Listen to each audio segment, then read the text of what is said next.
Hello, my name is Trevor Ison, and I've decided to do my social problems presentation over poverty.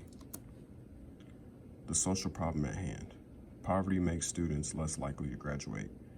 Students living in poverty lack a good nutrition. Bad or no nutrition reduces the brain's capacity to learn. The other social problem at hand is outdated curriculum yields a poverty cycle. The business and ag programs in school, the curriculum focuses on outdated jobs. Ag department's curriculum teaches students farming techniques and other techniques of the past. Students then focus on making money rather than advancing in a career. Students learn about careers that won't break the poverty cycle.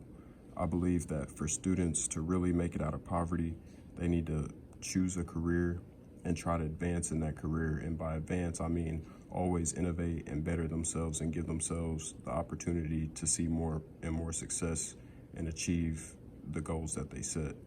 The curriculum today just kind of focuses on getting students out of school and helping them focus on jobs of the past. And that's not bringing the economy along or putting students in a position to break a true poverty cycle.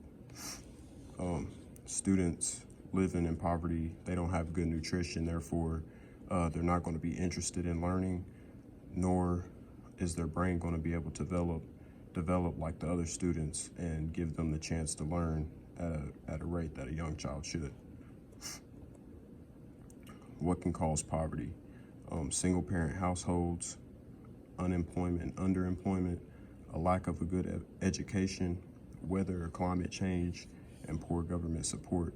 Oftentimes, here where I work at Malden R1 School is a poverty-stricken district, and you see a lot of kids with only one parent or no parent. You see a lot of unemployment and underemployment. The people that do go to school, they're trained for jobs that are in saturated markets, so they have a degree, but they can't get a job because of all the competition for the jobs. Good education goes back to being taught ways of the past and not ways of the future, giving students the opportunity to enter into industries that are going to better themselves. Like, for instance, kids that want to work on cars, it's not smart for them to get into working on traditional gas motors. It would be smarter for them to get into working with learning how to handle electric cars like Teslas and things of that nature, so that they can advance in a career, since that's the ways of the future. With new emission laws and things of that nature, society's going to move towards electric cars. And then poor government support is just poor government programs, agencies like DHS not giving kids the protection they need and things of that sort. The interest of those that my solution would affect and who it would affect: the school board, taxpayers, administration, ag teachers and business teachers, and students, who are the most affected. Criteria for fair treatment. Public schools have an act that was passed in 2001 called the No Child Left Behind Act.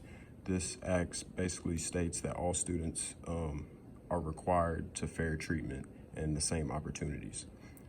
Consequences and the cost of not addressing this social issue and continuing the way things are would be low student morale.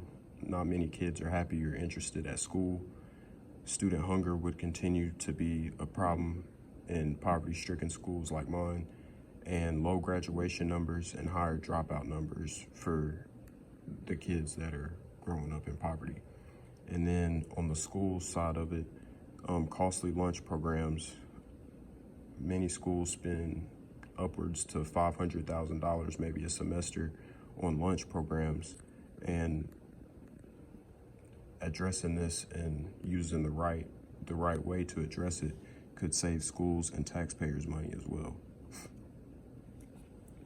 possible solutions that I came up with was aquaponics in the agriculture department, and in the next slide we'll get into more deeper of what aquaponics is. But what this can do and the benefits, it can reduce dollars spent on lunch, and it can provide sustainable farming. This can provide enough vegetables and fish for school lunches, and hopefully an implemented after school food program, which would allow any student to be able to take home food, fresh fruits and vegetables, fish, anything of that nature home to eat. So the students that don't have access to good nutrition can still get that. In the agricultural department, the students will learn the future of farming instead of techniques from the past, which will also help with breaking the economy cycle. And then there's a low cost to implement, so you can reduce dollars spent on lunch, and you can implement a system that's cheap and there's not a high cost to implement anyways. An updated curriculum in the business and ag department. This will refocus students on future jobs and opportunities like we talked about, instead of working on gas, motors, working on electric motors and things of that sort. Teach students how to find the right industry for a career and how to advance in that career. Implement the uses of updated technology. Technology is not a thing of the future anymore. It's here and it's here to stay. So getting students familiar with the new technology is a big part of updating the curriculum.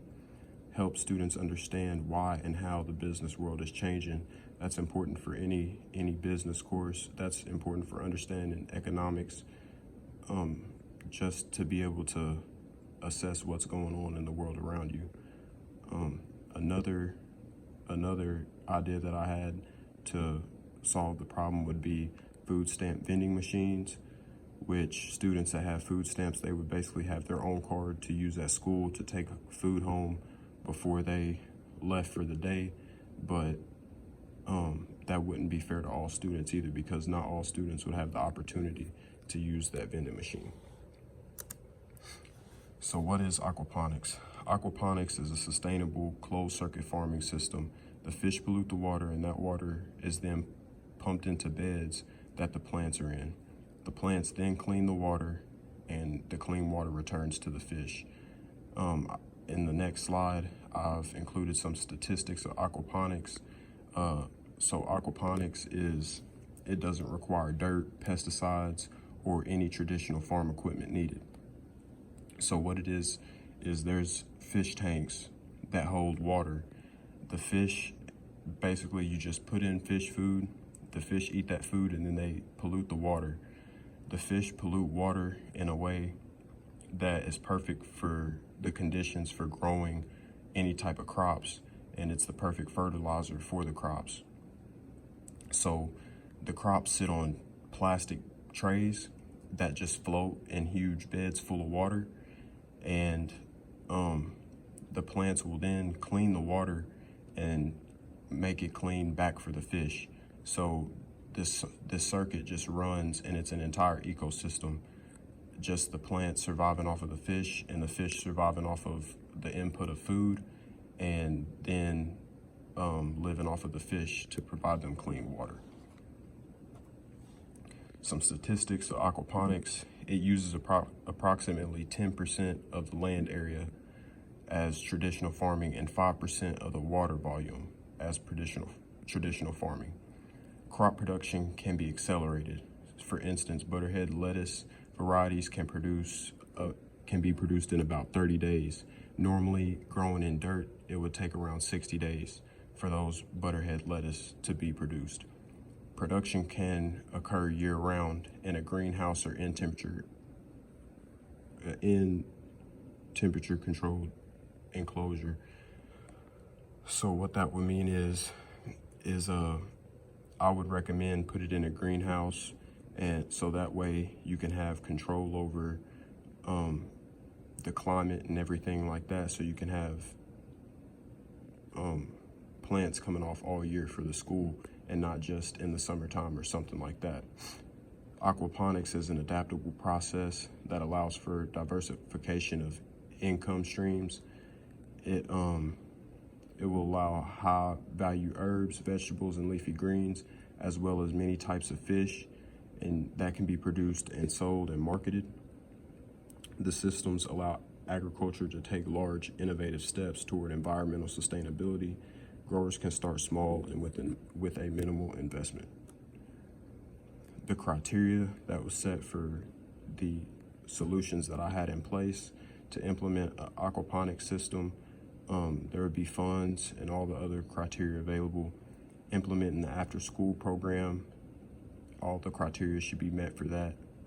Implementing tours for the community, that could meet all of the criteria, and it would also allow for the community to come in and learn about aquaponics and see the future of farming as well. Adding as well as adding tours of other businesses that are, more futuristic, like the business that would be with aquaponics.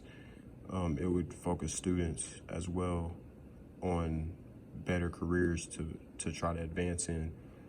All of the solutions that I came up with were credible and feasible, but the lack of knowledge in the community can make the goals difficult to attain, because taxpayers and people in the community may not believe in the system just because it's not very well known.